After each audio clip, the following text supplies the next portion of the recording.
On November 2nd, President Biden announced his intent to terminate the designation of Federal Democratic Republic of Ethiopia, the Republic of Guinea, and the Republic of Mali as beneficiary sub-Saharan African countries under the African Growth and Opportunity Act, AGOA.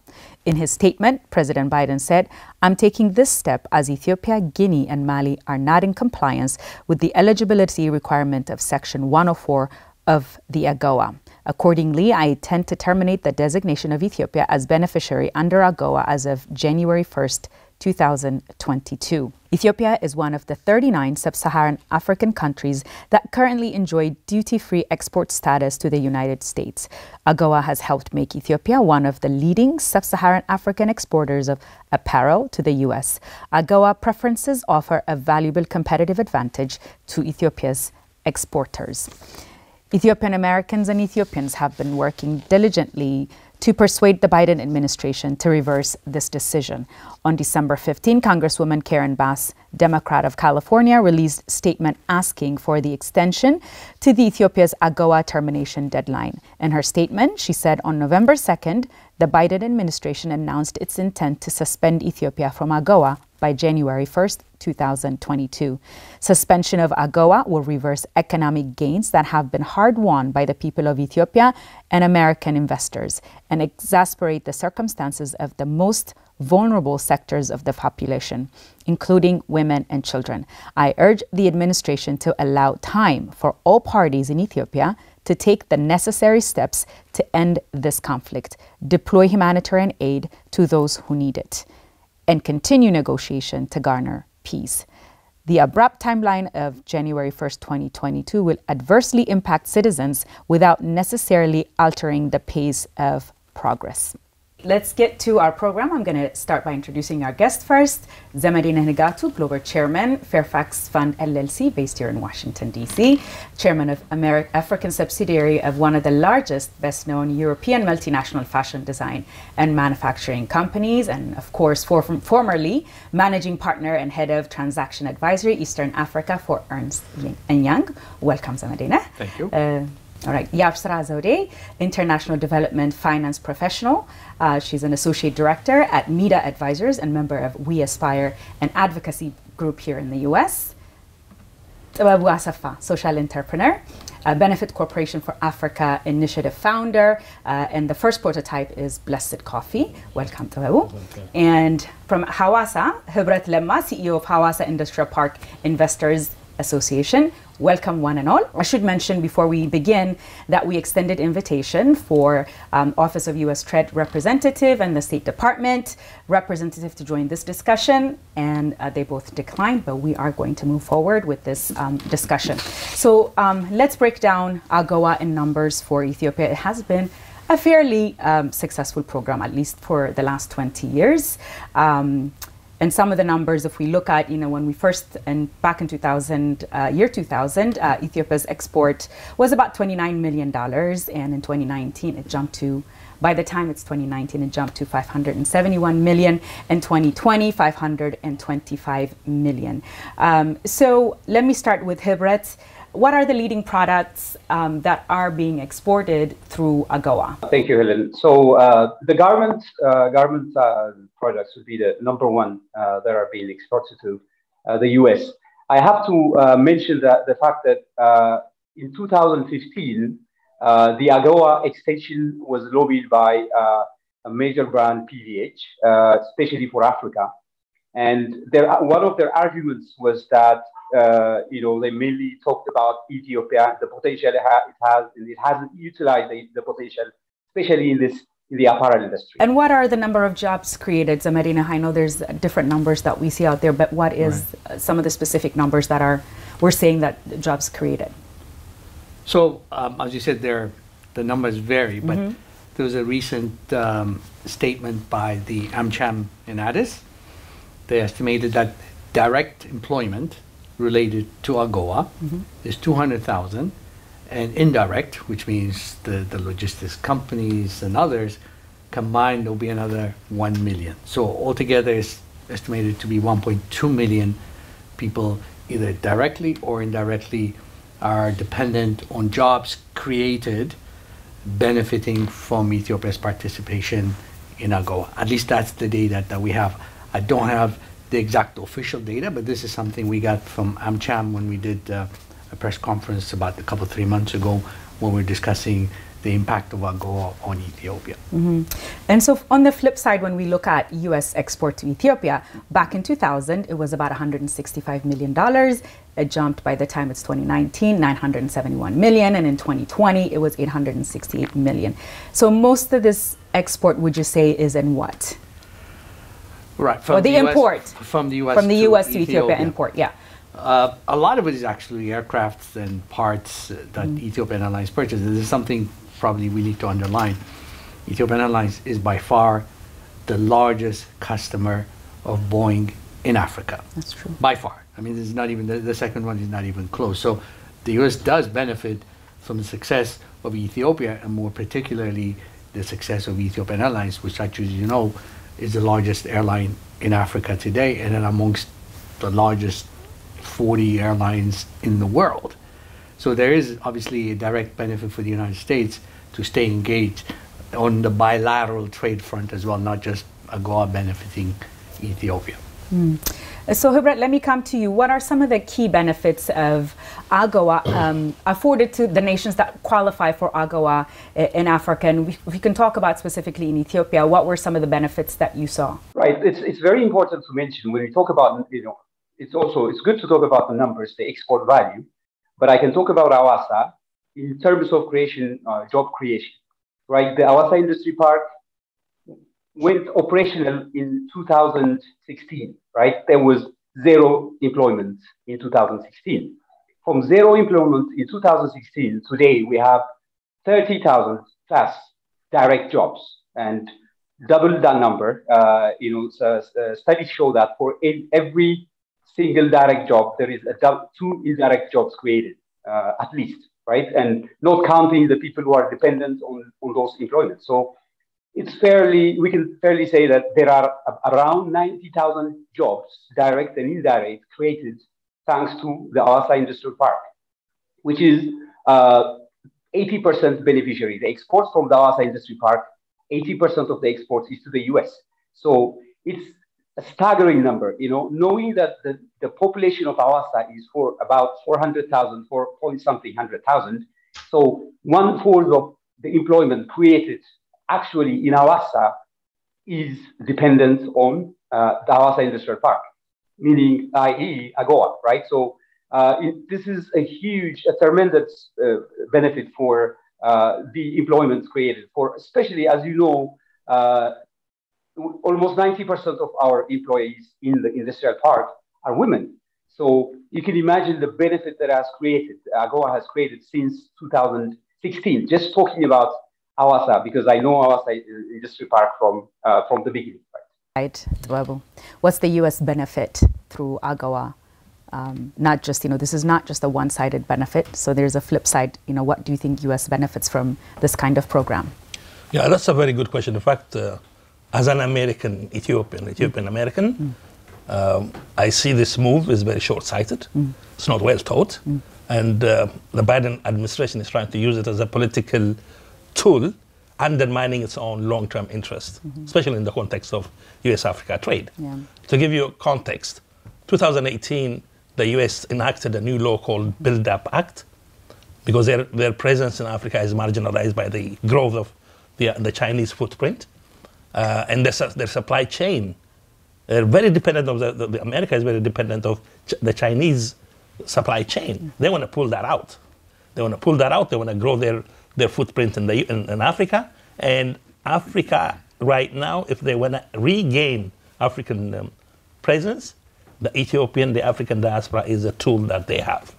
Why am I saying that? We developed Benefit Cooperation for Africa initiative to be used as a catalyst agent to redefine U.S.-Africa trade by giving AGOA another leg. From my perspective, AGOA has done a lot, but the potential that AGOA has not been exploited well. That is because of the marginalized market presence of the Africans here.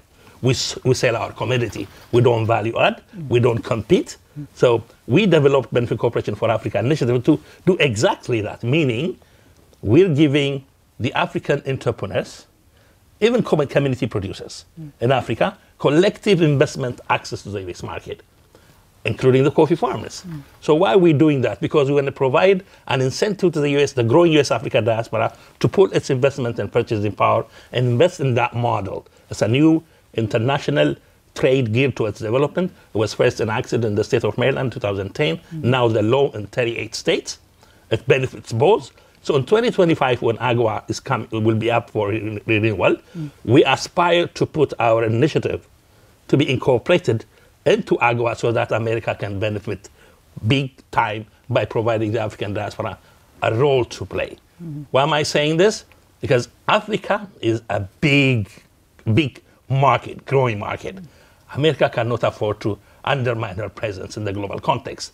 So from that context, America has AGWA as a tool, because that we provide, if I can give you a quick number, we immigrants from Africa are about 5 million, second and third generation. If we have a model that works, gives us an opportunity to collectively pool our resources and invest in US Africa, 5 million Africans have potentially a $20,000 a year extraction, or they can extract $20,000 to invest in this model. That is $100 billion potentially. And America has only allocated $60 billion for that purpose. When they created that law, they restructured their international finance institutions. They created Development Finance Corporation. They allocated $60 billion. They're trying to move aggressively. In fact, the first country the CEO visited in 2018 was Ethiopia. So in the long term, this AGWA, with the leadership of the African diaspora here, with the leadership and their investment, mind you, 20,000 per year, 5 million, that's $100 billion a year. That can be gotten from the African diaspora. That's a big number. Yeah. So for the U.S. government, sanctions are an attractive tool, right? They use it for a wide range of foreign policy problems. And Washington, in various occasions, either, they use their executive power either to waive or exempt, certain policies, and usually when it benefits the American interest, right? So would you say, or is it fair to say, maybe Afsara, you can answer this too, that the AGOA suspension is just countervailing the benefit for the U.S., that it's not in their best national interest to kind of just pull something like this? It is not. It is not in the best interest of the United States. Ethiopia and the United States have had more than a century-old relationship. The people are intertwined. We have a significant number of diaspora in the United States, and also people back home.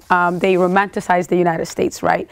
And now we're at the stage where these ill-informed policies and different structures that are being used as a reprimanding tool to kind of tell the Ethiopian government to act in a certain way are really outright wrong. And they're very short-sighted. And when it comes to investment like this and a structure like AGOA, when you come out with sanctions or ending a program like AGOA abruptly like that, it really discourages investors who are who entrusted these kind of mechanisms, U.S. investors who actually went in and put up shop there and try to invest for a number of years.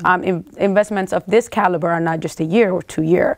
So they are a very long-term commitment, and it is very discouraging for investors who are actually there in Awasa Industrial Park and so on, U.S. manufacturers, to hear that the United States is going to one day get up and say this structure or facilitation is no longer, and it's extremely discouraging. So we've heard recently that one of the major U.S. apparel manufacturers is going to pull out, and others are going to follow suit. So it's sending the wrong message, and it cannot be used as a reprimand tool for two countries who have had a very, very long, successful diplomatic, social, and economic ties so far. So I don't think it's in the best interest of the United States.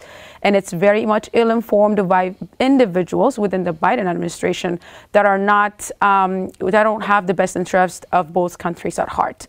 And I don't believe it's driven by the taxpayers' money, us, American Ethiopians here, and we don't share the same sentiment as the Biden administration, and we think it's wrongfully guided.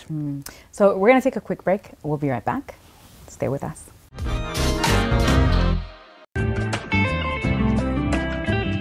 ስሜ ቦሰና ደስታ ይባላል። እድሜ 26 ዓመት ሲሆን የምኖረው ከቤተሰቤ ጋር ነው። የምሰራው ደስታ ጋርመንት ውስጥ ነው። ስራም የጀመርኩት እዚሁ ፋብሪካ ውስጥ ነው። በደስታ ጋርመንት 7 ዓመታት ያክል አገልግያለሁ። በጽዳት ነበር የጀመርኩት። ከዛ በንድሊንግ ኦፕሬተር፣ ከዛ በንድሊንግ ሱፐርቫይዘር፣ አሁን እድገት ያገኘው አሁን ላይ በቆረጣ ክፍል ኃላፊ ሆኜ እየሰራው እገኛለሁ። ደስታ ጋርመንት ቀን እየሰራው የማታ ተመሬ በአካውንቲንግ ሌብል ስሪ ተመርቄያለሁ። ደስታ ጋርመንት በምንሰራው ስራ በጣም ደስተኛ ነን። ያው ኤክስፖርት ነው የምናደርገው ብዛት። አንደኛ እውቀት እናገኝበታለን፣ ሁለተኛ ያው ዶላር እናገኛለን። ለአገሪቷም ለካምፓኒውም ጥሩ ገቢ ስለሚያገኝ እኛም ራሳችን ይሄን እውቀት በማግኘታችን ደስተኛ ስለሆነ ለወላጆቼም ሆነ ለሁለት ታናናሽ እህቶቼ በቻልኩት መጠን የሚያስፈልጋቸውን አቀርባለሁ። የቤተሰቡ ታላቅ ልጅ እንደመሆን ይመጣል ስራ ስላለኝ ቤተሰባችን የሚያስፈልገውን ነገር አቀርባለሁ። ኮንዶሚኒየም አለችኝ እና ለዛ ብር ሲያንሰኝ ያው የልጄ ብር ነው ማለት ተነጋግረን ወሰድና ቤቱን መረከብ ይሆናል ብላ ሰጣኛለች ብር ማለት ነው። ምን ማታግዘኝ ነገር ይባል ሁሉም ነገር በቻለች ሰጥተኝ ስታገኛለች። የወደፊት እቅዴ እህቶቼን እስከ ዩኒቨርሲቲ ደረጃ ማስተማርና የልብስ ዲዛይን ተምሬ የራሴን የዲዛይን ትምህርት ቤት ለመክፈት እቅድ አለኝ። Keeping Ethiopia in AGOA will help young women workers like Bosana and their family. We're continuing our conversation about AGOA. Zamarina, if you want to add into that, the question earlier, the U.S. has used sanctions in many ways. Would you say this is in the national best interest of the American government? Let me put things in perspective. Okay. On the ground in the United States, for a very long time, in Africa, used to be the largest foreign investor. But if you look at the data of the last 5 years or so, now China has eclipsed the U.S. As you mentioned earlier, I used to be part of Ernst & Young, and every year we used to publish this thing called the Africa Attractiveness Survey. That's how we track these numbers. So if you look at last year's data, both in terms of jobs created and the capital invested in Africa by the United States is lower than China. So I'm coming to your question now. So when you don't have that kind of leverage, or your leverage is now less and less in terms of using your economic engagement. So if the Chinese were to say, I want certain things done, I want to engage with you, they speak with real numbers. They speak with their financial muscle, with the way they engage you. Because the U.S. has less and less of those, it devolves, or it defaults to sanctions. So, because the U.S.'s economic engagement, its FDI investments in Africa are getting smaller, not smaller, but not as significant as it should be, it can't use that as a tool, saying I'll pull out my FDI, I'll pull out other investments. So it defaults to sanctions. And in the long term, it's harmful for America. Let me give you an example. We are in the manufacturing business. We produce stuff in Ethiopia for export, right? Now, if the United States continues to threaten sanctions, investors, multinational investors, like us, will think twice before investing or engaging with U.S. companies.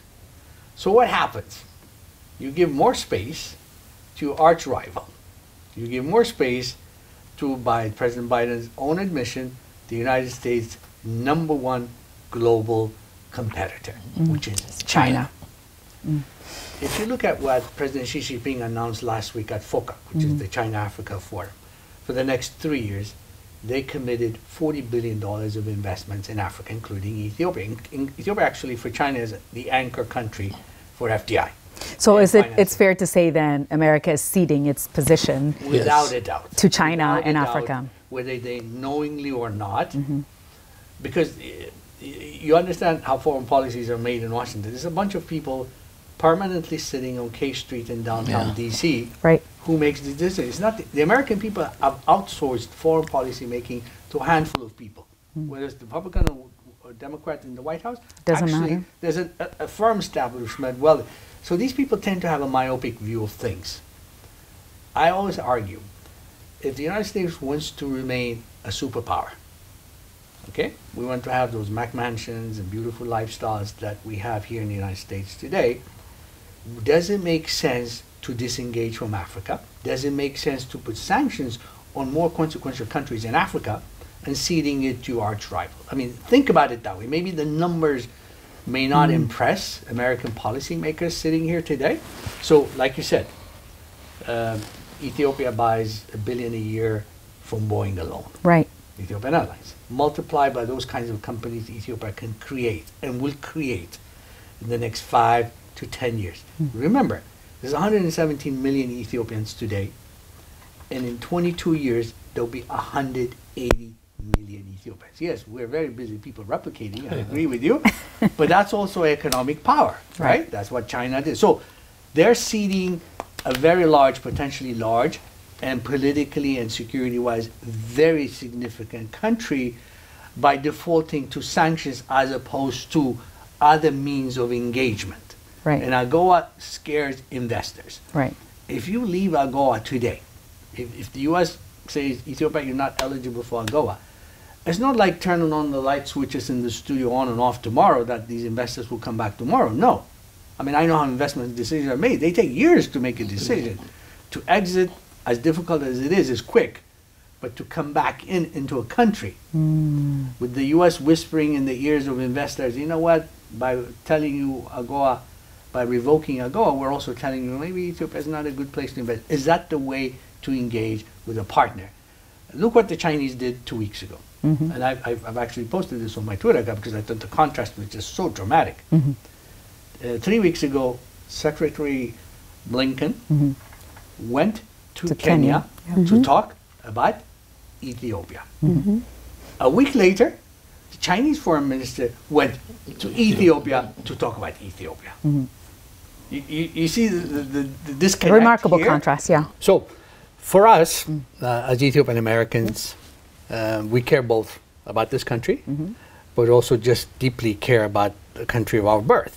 So we're not flamethrowers, we're not revolutionaries out there just talking to create chaos.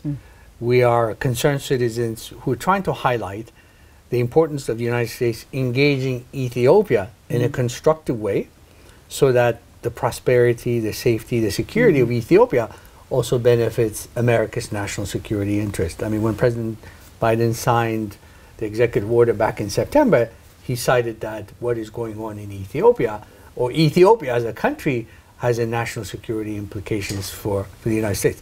Absolutely, we all agree. It's a big, consequential country. But what we're saying is Ethiopia's prosperity cannot be assured by the U.S. pulling the rug on things like AGOA. It would be seen as an unreliable partner.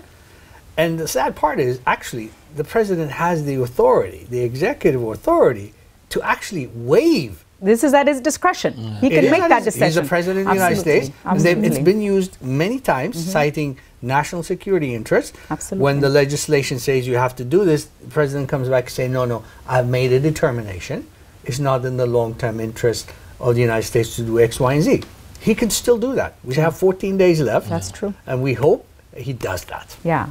So, Hubert, let me come to you. I mean, this decision by the U.S. to pull out of AGOA has, sent shockwaves, especially to the apparel and manufacturing and footwear industries. So what are some of the companies that actually have left or are in the process of leaving? And what does that implication, what's the implication of all of that? Right. Of course, as I mentioned earlier, over 80% of our exports is to the U.S. We basically, the apparel industry in Ethiopia, the exporting apparel industry focuses, the biggest market is the US.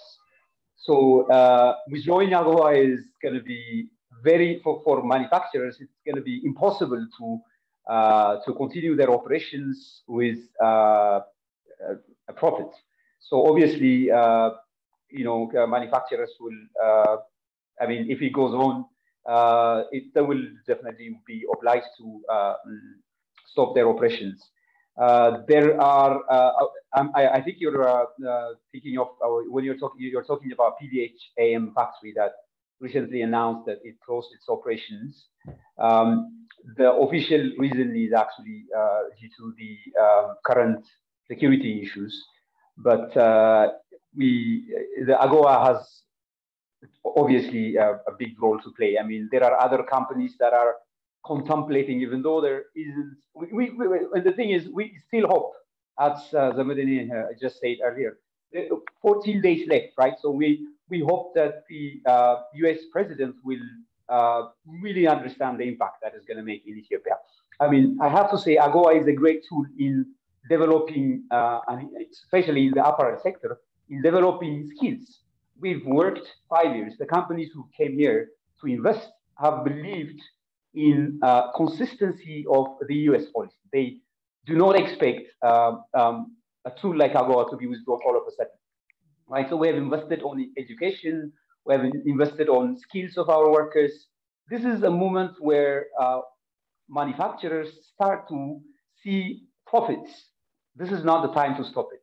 And we really hope that, most of the manufacturers are hoping that there will be some change, some improvement, and the US government will understand that the impact the withdrawal of revocation of AGOA will have on the Ethiopian women, hundreds of thousands of Ethiopian women working directly in these industrial parks, developing their skills. We've seen there are 23 companies in Awasa Industrial Park. Out of those, there are 3 local companies which came in gradually, and we hope to see more of those local manufacturers, local companies, developing skills and working and exporting to the US. So we really think that this is going to be maintained. So, Helen, if AGOA is withdrawn, I think it's fair to say that most of the manufacturers will close down. We've had a hard time because due to COVID. It's been 2 years, 2 difficult years, and it's very difficult to imagine that companies will have the appetite for investment for continuation if AGOA is withdrawn. So we're talking about, if you talk about Awasa, 1/4 of Awasa's population will lose some kind of employment. And then if you're talking about Ethiopia, it's 1.2 million directly or indirectly dependent people on those manufacturers that will lose job. And it's also, if our buyers are disengaged, as mentioned earlier, it's not, you cannot say, I withdraw it today and in 2 months we'll put it back. That's going to be very dangerous. Once the buyers are disengaged, it will be really difficult to get them back. So I think the best decision will be to really maintain it. Yeah. All right, so we're going to take a quick break.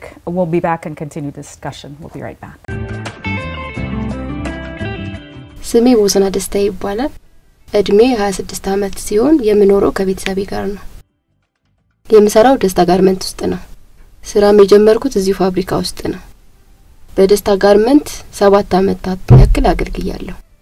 በጽዳት ነበር የጀመርኩት። ከዛ በንድሊንግ ኦፕሬተር፣ ከዛ በንድሊንግ ሱፐርቫይዘር፣ አሁን እድገት ያገኘው አሁን ላይ በቆረጣ ክፍል ኃላፊ ሆኜ እየሰራው እገኛለሁ። ደስታ ጋርመንት ቀን እየሰራው የማታ ተመሬ በአካውንቲንግ ሌብል ስሪ ተመርቄያለሁ። ደስታ ጋርመንት በምንሰራው ስራ በጣም ደስተኛ ነን። ያው ኤክስፖርት ነው የምናደርገው ብዛት። አንደኛ እውቀት እናገኝበታለን፣ ሁለተኛ ያው ዶላር እናገኛለን። ለአገሪቷም ለካምፓኒውም ጥሩ ገቢ ስለሚያገኝ እኛም ራሳችን ይሄን እውቀት በማግኘታችን ደስተኛ ስለሆነ ለወላጆቼም ሆነ ለሁለት ታናናሽ እህቶቼ በቻልኩት መጠን የሚያስፈልጋቸውን አቀርባለሁ። የቤተሰቡ ታላቅ ልጅ እንደመሆን ይመጣል ስራ ስላለኝ ቤተሰባችን የሚያስፈልገውን ነገር አቀርባለሁ። ኮንዶሚኒየም አለችኝ እና ለዛ ብር ሲያንሰኝ የልጄ ብር ነው ማለት ተነጋግረን ወሰድና ቤቱን መረከብ ይሆናል ብላ ሰጣኛለኝ ብር ማለት ነው። ለማታግዘኝ ነገር ይባል ሁሉም ነገር በቻለች ሰርተን ስታርጋኛለች።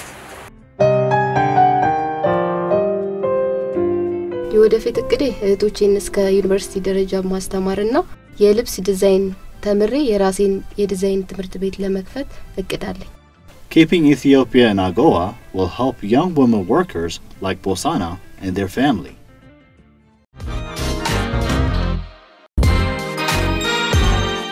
So we're back. We're continuing our conversation about AGOA. Just to add on with what Hibret is saying, I mean, we can always talk in numbers and figures, and people always could say, okay, this is what we're losing, this is what's coming, this is what's going, but there is a human cost, an actual human cost to this. So I want us to talk about what this means. I mean, we can start with you and then I'll go down the line. We can start with your company and the farmers that you work with. What does this mean? The AGOA suspension, if it happens on January 1st, what does it mean to the farmers that you work with? That's a very good question. Yeah, let's bring it home. As you know, Blazed Coffee has been a prototype, has been developed as a prototype of Benefit Corporation for Africa initiative. It aspires to give 500,000 small coffee farmers in Ethiopia an investment, profit-sharing investment partnership with the consumer on this side. We've spent 15 years working on this model. So the 500,000 small coffee farmers are given an opportunity to invest $6 per farmer. So they can own 50% of the roasting facility that will build here in the US in partnership with the consumer. What does that mean? The 500,000 small coffee farmers, each farmer has 6 people, household, and we're talking about 3 million people. Mind you, this is a very innovative idea. It's the next best thing to microfinance. It provides farmers a collective opportunity to invest, which means not only they can take care of themselves, they can also create jobs on this side. So as we grow further, there are 8 unions and we have about 5 million farmers under that scope. So this opportunity alone is going to close the doors for the small, hard-working farmers who needs to get a better break in the market, who needs to get an opportunity to matter in the global market. So when it comes down to it, as it is, they do 90% of the work and only get 10% of the money we pay on this side. They are marginalized. So our initiative is a business that aspires to leverage the power of business to address the most pressing challenge we face on both sides.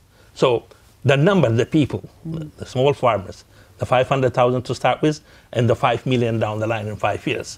So we're literally shutting the door of an opportunity that we've created for them to invest the little that they have, matter on their own life, also create jobs on this side. I mean, as a manufacturer, to bring us down to the level, to the ground level, how does that impact the women and the women that are employed? And you told us like 98% of the employees in these manufacturers are women.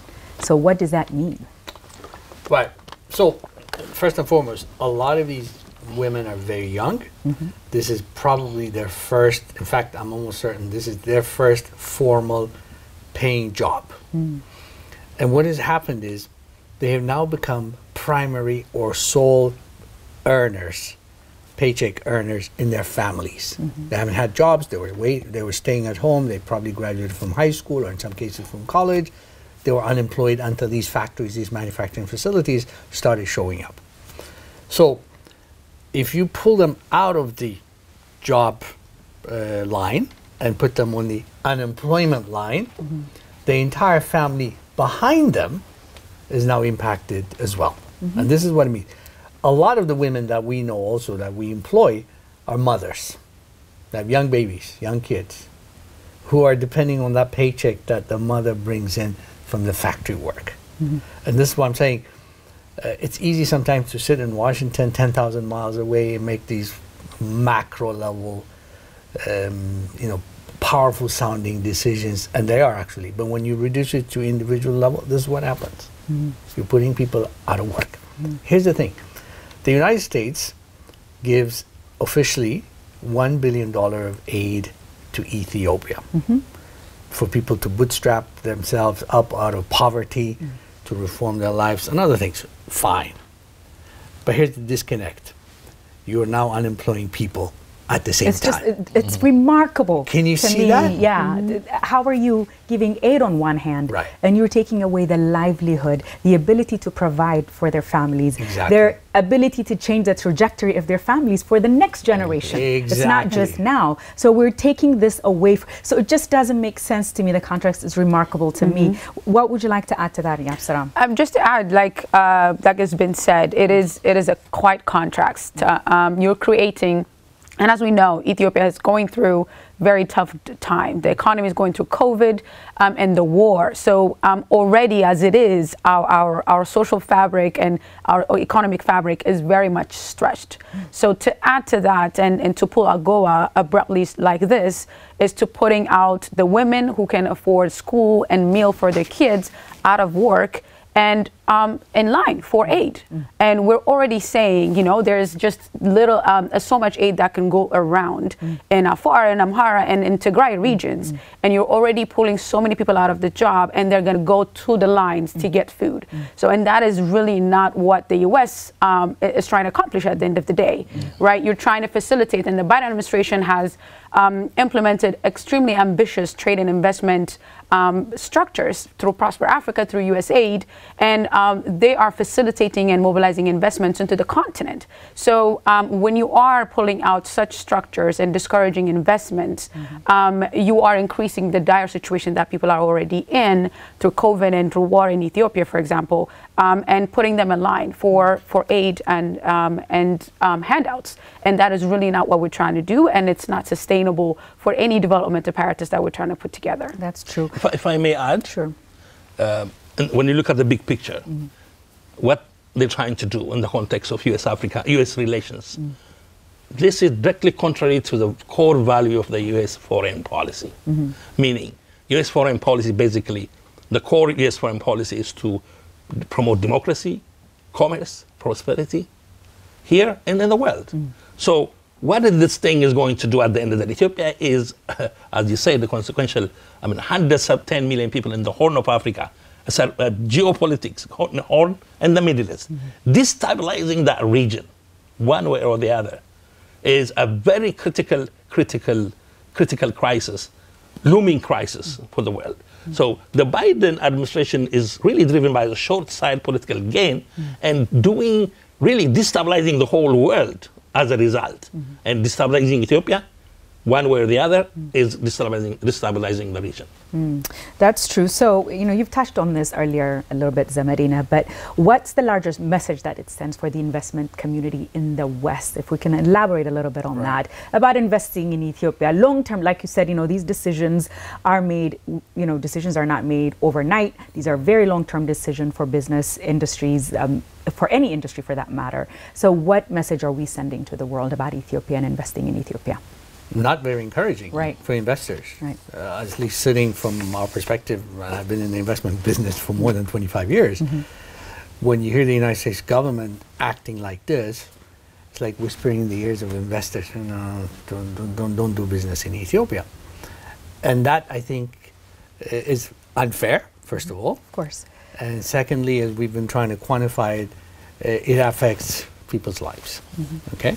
So yeah, not even for American investors. First of all, there's very little American investment in Ethiopia to begin with.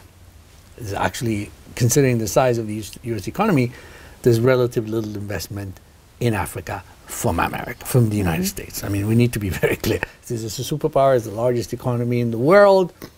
Its engagement with Africa is already relatively small compared to its size. And then when you go to Ethiopia, it's even smaller. It was just getting started with the likes of PVH coming and a few other things, right? That would come to a stop. What's on the drawing board planning to come to Ethiopia? We'll go to Bangladesh, we'll go to Vietnam, we'll go to Kenya. Okay? I mean, this is the fact. They will not look back. And then once you pull out your factory, by the way, to dismantle a factory and put it in a container and ship it out, while it might be a little bit of expensive and sad for the investor, it is doable. But it's not coming back. So this unemployment we're talking about is actually permanent. It's not a one-off. And that's what the United States... There's a tendency here, from what I noticed, in the policymakers, or those who are making this decision, to go through, let's check off the box type of exercise. This is what the legislation says, this is what you have to follow. This is what happens when you talk to them. Yeah, but we put this in our legislation, you got to do X, Y, and Z. Well, a robot can do that, okay? That's why we have human beings who should say, okay, there are certain extenuating circumstances we need to factor in before we make these drastic decisions. And they're not doing that right now. I noticed they just, some guys sitting in the desk of the State Department or USTR and the 16 other agencies that were involved in this decision, check. Not even putting into consideration that you're punishing the wrong people with this kind of policy. Exactly. Right? Yes. Anything else to add to that? Yeah, I mean, like we've said, we've tried to put it in perspective. Being from Ethiopia, we know firsthand the struggles that people go through trying to get a job and really provide for their families. And we know firsthand the consequences for a mother to be out of a job, for her children not to be able to go to school and grow up uneducated. So the literacy rate, you're affecting a quite range of things in the social fabric that you cannot undo. And it's going to be too late for you to go back and change. And we're going to go back to aid, right? So we're beginning to go towards engaging the continent and trade and investment more than aid. And we're trying to kind of go into the future, making trade and investment more than what we're providing in aid handouts to the continent. And the United States need to see the potential that these African countries have. And I'm sure we'll get to it later, but what can we do as a country, as an African nation, to not rely on such structures like AGOA and to continue to strive and attract investment within our structures, within our mechanisms. Like if we're not, if AGOA is closed and done come January 1st, what do we do after that? What do we have domestically, policies and so on, that we can attract other investments as well? Yeah, and so just one last question before we go on break. Do you think the media, has, at a larger scale, has done a good job informing the serious economic implication and this decision by the U.S. government has in Ethiopia, or the humanitarian cost? I don't think that was probably discussed at a magnitude it should have been discussed. What would you say to that? You mean the media informing the policymakers? The policymakers or the decision makers? General public. Yeah, like about the policymakers have all the data they need. They have this notion that they may be misinformed is not real. Okay? They have reams and reams and reams of server full of data about everything that goes on in Ethiopia and the rest of the world. But the media could play a role informing the general public in the United States, because this is partly an emotional issue. Okay, I mean, listen, instead of showing in Sunday morning programs of, I hate to say this, but starving African kids who need their donation for $2, if we can show, here's young Ethiopians working hard, exporting, the stuff you buy at Macy's is done by these young girls taking care of their families, but because of U.S. government policy, these women are going to be out of work. That kind of media education, yes, but not targeted to the guys sitting on Pennsylvania Avenue. They already have that information. They already have all the data that they need. All right. They do have that. Yeah. So let's take a quick break and we'll be back.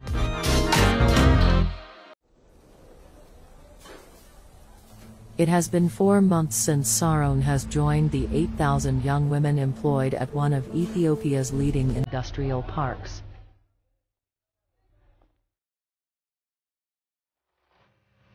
This factory is a livelihood and source of dignity to Saron and hundreds of thousands of Ethiopians.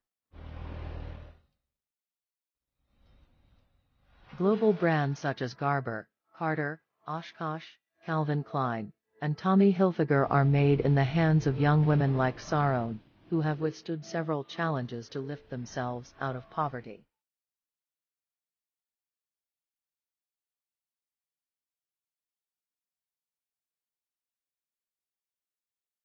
With the potential of AGOA sanctions, losing this opportunity not only means loss of occupation but also driving millions into poverty.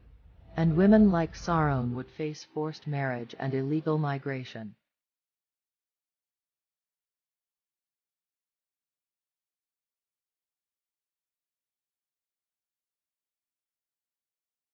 Let her and millions work. Let us stand against anything that dims their lives with hopelessness. Let AGOA continue to be a source of dignified livelihood for Saron and hundreds of thousands of women. Keep the opportunity alive.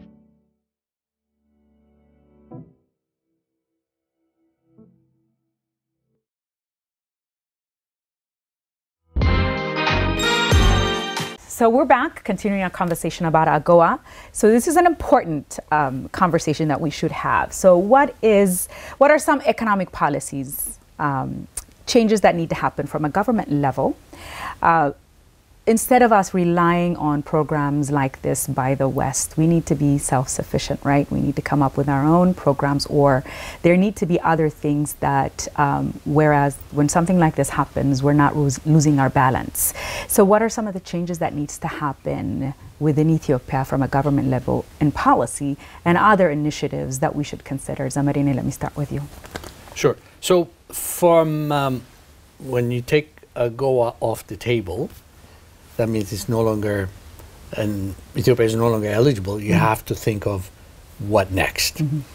One of the suggestions I've had, and I've done this a number of interviews on this topic, is the soon to be launched, fully starting to become effective, the Africa Continental Free Trade, probably is one avenue for Ethiopia to look into. If I'm producing stuff in Ethiopia and selling it in Europe or all the way to the United States very successfully, there's no reason why I can't sell it in Nairobi, which is right next door, or in Dar es Salaam or somewhere. So the focus, certainly, whether or not, even if AGOA continued, by the way, it's easier to ship it to Nairobi, which is only 2 hours away from Addis, than it is to ship it all the way to the United States. Okay, the volume here in the US is much higher and all that. So that's one option. The second thing, and this is no coincidence, China just announced that 98% of products produced in Africa can enter China in a very similar fashion like AGOA. And China is rapidly approaching to becoming the world's largest economy. And Chinese consumers are big spenders. So that is also a market to tap into. The Chinese have become affluent enough, no longer wanting to produce T-shirts and shoes and other things. Actually, if you see a lot of manufacturing in Ethiopia today, in the apparel sector, it's Chinese. The shoe is in Chinese companies. So you can actually see, in a very strange kind of way, Chinese companies setting up shop in Ethiopia to export back to China. And that's what's going to happen. And so there are options. I think the reason we keep harping on AGOA right now is the suddenness of it being pulled.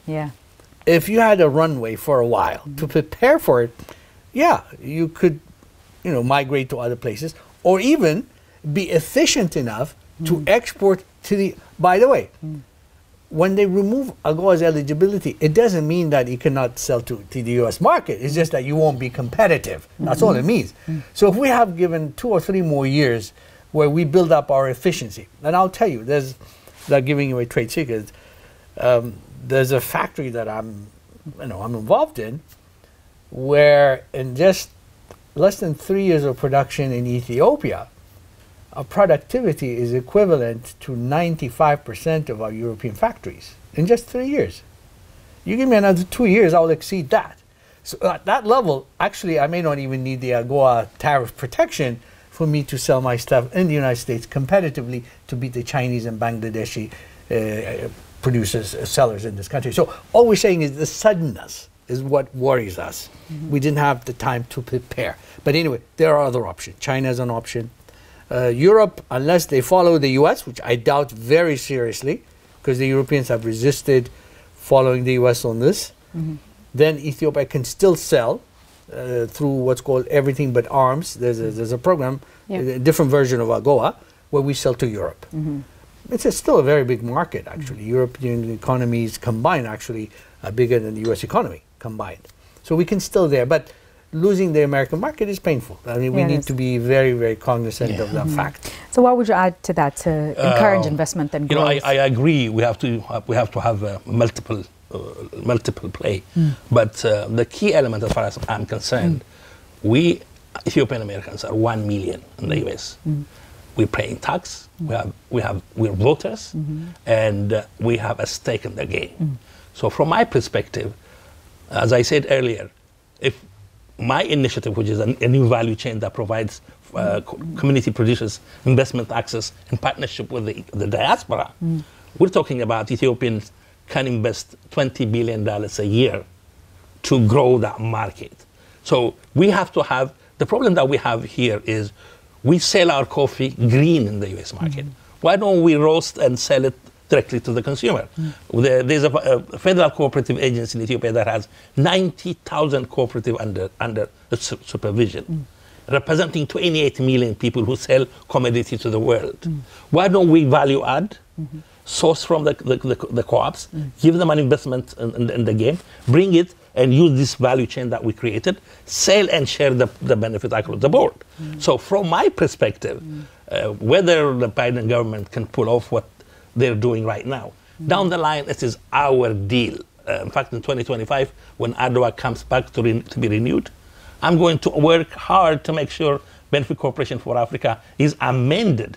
You know why? American interests in American interest in Africa, as I said earlier. They have $60 billion allocated. They have new law in place to compete with the Chinese. So we have to push, use our political leverage, vote and demand that we sit on the table and drive that new US-Africa trade. So I'm not going to give up because I've invested 15 years of my life, and Ethiopian Americans have come to the US, made America great. We've paid tax, we never collected. We have a political power. So to me, I'm not intimidated. It's a matter of time. And in the long term, in fact, this should motivate us. We have to pull our investment power, purchasing. Do you know Ethiopian Americans spend about $100 million buying coffee from Starbucks? Yeah. So every time we pull our wallet, we're casting a vote. So that has to be calibrated in the interest of Ethiopia's global presence. So to me, in fact, this is a wake up moment. I think we should be smart about it. We should have multiple play, but we have to cash in the political capital and tax that we paid. And at the end of the day, this is against the consent of the American population. Americans are generous. Americans are fair.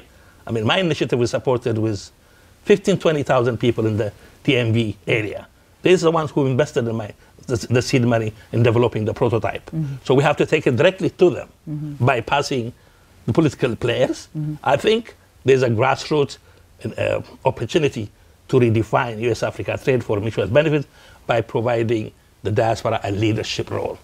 So Hubert, let me come to you. How do we say, what policy changes do you think needs to happen? You're on the ground, you see what happens in manufacturing. What policy changes does the government need to have in order to encourage investment and growth from where you sit? Yes, that's a very good question. The first thing should be, there are some policies that should be adjusted. For example, the banking sector. My knowledge is limited to the manufacturing, exporting, and especially the apparel sector. So the banking policies should change. And there are some rules like retention utilization, that is, that limits the amount of dollars that you use from your own export proceeds. Those kind of rules should change. Exporters should have access to their dollars. That should be very important. That will encourage investors to stay in Ethiopia. And some of the other thing is we have to work on the efficiency. It's very interesting to see, especially in Awasa, the past 5 years, how the efficiency of the workers have improved. In some of the factories, it's closer to the efficiency level of that of India, right? Some factories have branches in India, and they tell us the efficiency in Ethiopia, their factory in Ethiopia is closer to their factories in India. Sorry. So this tells you if we improve our efficiencies, then we can be able to export to compete with other manufacturers in India, in other parts of Asia. And the other area maybe that should be worked on is the transportation. The logistics sector is very important. It's very difficult in Ethiopia at the moment. The cost is very high and infrastructure is a problem. So I think the government has to work really hard to improve the service, the railway service, the Hawassa Djibouti, the Djibouti railway service has to be improved. It has to be served well, and the and there has to be enough fleets, trucks have to be there. So the logistics sector has to be improved as well if we want to improve the speed of export to the US. So one of the areas that we compete with other countries in Asia is the lead time for export, right? And the other area is also to work on the supply chain, right? We have, a large amount of land for growing cotton. We can explore that. I mean, we can really work hard on, invest on that source where we can, start working, growing our quality cotton and produce our fabrics, right? So if we have to, right now, we're importing almost 90 to 100% of our raw materials, and we only cut, make, and trim, right? So we have to work backwards and start working on the manufacturing of trims and accessories and other raw materials. That's very important. That reduces the lead time, and that also can be another market to, for example, if Kenya is developing the garment sector, we can always supply raw materials, right? And we can also have a shorter lead time is always very interesting for the market, for the US market. And lastly, I have to say that a US market in the apparel sector is very, very interesting for us. It's very difficult to, at the moment, too much. Any market, you can take the European market, it doesn't have the quantity, right? The American market has a large quantity. Europe is probably, the style is changing every time, so it's very difficult to fit in for an industry, we're at the beginning stage in Ethiopia, so we cannot keep changing the styles and we're not there yet. So, but the US market, it's a standard brands, standard styles that go on for years and years and huge volumes. So it's very important to note that. And lastly, Helen, I just want to mention earlier I was saying, we talked about PVHAM that pulled out from Ethiopia. It's actually, we're talking about the factory. So I have to mention PVH is still sourcing from Ethiopia, will continue to source from Ethiopia. And this is the only manufacturing plant they have in the world. They don't manufacture, they're buyers. So this is the only one they have, because their plan at the beginning was to attract investment to Ethiopia. So this was a way for them to attract by installing a manufacturing plant in Ethiopia. It was a way for them to, attract other manufacturers. All right, well, great. So Yapsara, We Aspire does a lot of advocacy work, and so what are they doing when it comes to AGOA? How are we creating awareness? What are some of the work that you guys are doing? Yes, so We Aspire, as some people might know, have done excellent advocacy work on the GERD when the U.S. policymakers and people across the globe, with the issue with Egypt, they've done excellent advocacy work in terms of informing policymakers here, informing the public, the general public, to mobilize and actually demand their constituents, their representative in Congress, to support that. And now with AGOA, with our Africa Trade team, we've been really working to educate Ethiopian Americans across the United States on this issue and the impact it has on the ground, and providing tangible data and statistics. We Aspire is great on informing with data and tangible on the ground information. So we've been doing that, and in collaboration with other grassroots organizations, Ethiopian American grassroots organizations, to really inform and mobilize the voters across the United States, and informing, such as Congresswoman Karen Bass recently, we've been providing data and materials to inform her staff and her, so she can make informed decision and statements. And we've seen a statement came out very recently from her that is encouraging. And other congressmen and senators as well. So we've been informing and educating, and I think that's what we lacked.